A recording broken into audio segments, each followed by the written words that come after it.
Blíži sa nám Silvester a s ním spojené oslavy Nového roka. Nočná mora každého psíčka. Alebo nie?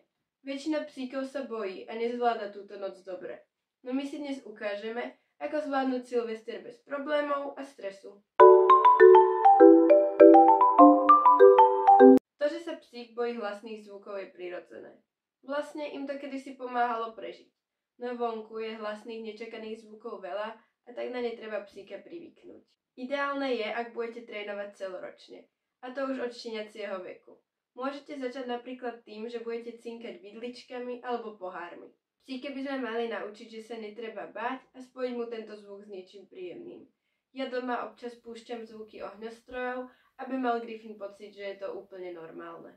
No okrem tréningu pomáhajú k bezproblémovému zvládnutiu Silvestra aj ďalšie veci. Unavený pes rovná sa spokojný pes.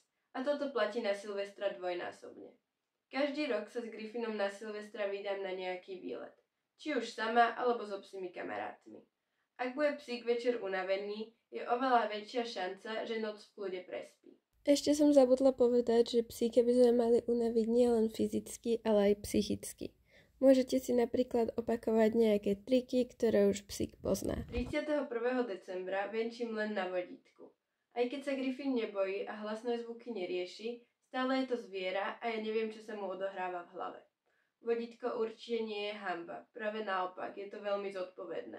Ak chcete psíkovi doprieť viac voľnosti, existujú stopovačky alebo flexi vodítka.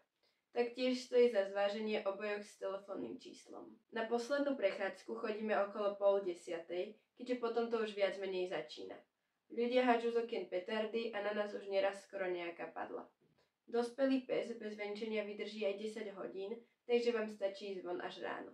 U niektorých psíkov vedia vzruchy túto dobu značne skrátiť a tak budú potrebovať ísť von oveľa skôr. Ja odporúčam počkať aspoň pár minút po polnoci, kým to všetko utichne. Tak som to urobila aj ja, keď bol Griffin štenia. Výborným pomocníkom, ako to celé zvládnuť, sú aj lízacie podložky, plniace hračky alebo čuchacie koberčeky. Psíka to zrelaxuje a zároveň zabaví. Najlepšie je, ak ostanete so psíkom doma a vytvoríte mu príjemné prostredie. Aj psíkovia majú vône, ktoré ich ukľudňujú. Môžete napríklad zapáliť nejakú voňavú sviečku.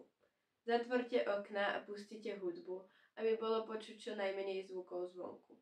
Niektorí psíkovia sa možno budú chcieť schovať, tak im to dovolte. Na trhu je dostupných veľa výrobkov, ktoré majú psíka ukludniť, no častokrát sa stáva, že psík stále vníma, bojí sa a ešte k tomu sa nevie hýbať, čo mu spôsobuje len väčší stres. Ak niečo takéto predsa len zvažujete, je dobré poradiť sa s vašim veterinárom.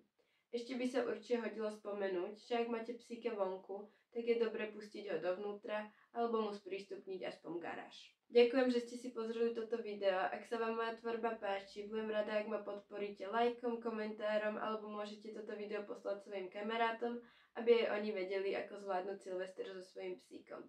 Taktiež nás môžete sledovať na našom Instagrame, kde dávame rôzne tipy, tréningy a videá z bežného života.